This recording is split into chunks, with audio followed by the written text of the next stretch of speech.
হাই friends, আপোনালোকে বাৰু জানেনে মানুহৰ চুলি পকে কিয়? যদি নাজানে তেতিয়াহ'লে এই ভিডিঅ'টো আপোনালোকে শেষলৈকে চাব, কাৰণ মই আজি আপোনালোকৰ লগত এনেকুৱা ধৰণৰ 5টা তথ্য ডিছকাছ কৰিম আৰু সেই তথ্যকেইটা জানি আপোনালোকে নিশ্চয় ভাল পাব।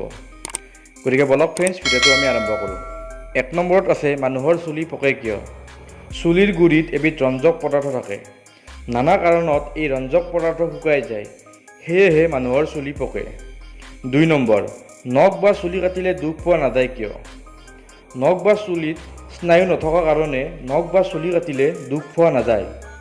3 নম্বৰ, মুখেৰে উশাহ ল'লে আমি গোন্ধ নাপাওঁ কিয়? ঘ্ৰাণ স্নায়ুনলত থাকে, মুখত নাথাকে, সেইবাবে মুখেৰে গোন্ধ নাপাওঁ।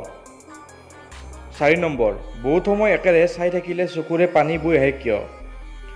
বহুত সময় একেৰাহে চাই থাকিলে চকুৰ স্নায়ুসমূহত উত্তেজনাৰ সৃষ্টি হয়, সেয়ে চকুৰ অশ্ৰু গ্ৰন্থিৰ পৰা পানী বৈ আহে। সেইকাৰণে বহুত সময় একেৰাহে চাই থাকিলে চকুৰে পানী বৈ আহে। 5 নম্বৰ, চকু নাচে কিয়? কোনো কাৰণত তেজ চলাচলত বাধা পালে চকুৰ আৱৰণ নাইবা চকুৰ পতাৰ মাংসপেশী কঁপিবলৈ ধৰে।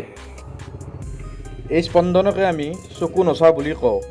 গতিকে ফ্ৰেণ্ডছ, ভিডিঅ'টো যদি আপোনালোকে চাই ভাল পাইছে তেতিয়াহ'লে লাইক, কমেণ্ট এণ্ড শ্বেয়াৰ কৰিব নাপাহৰিব। ধন্যবাদ। জয় আই অসম।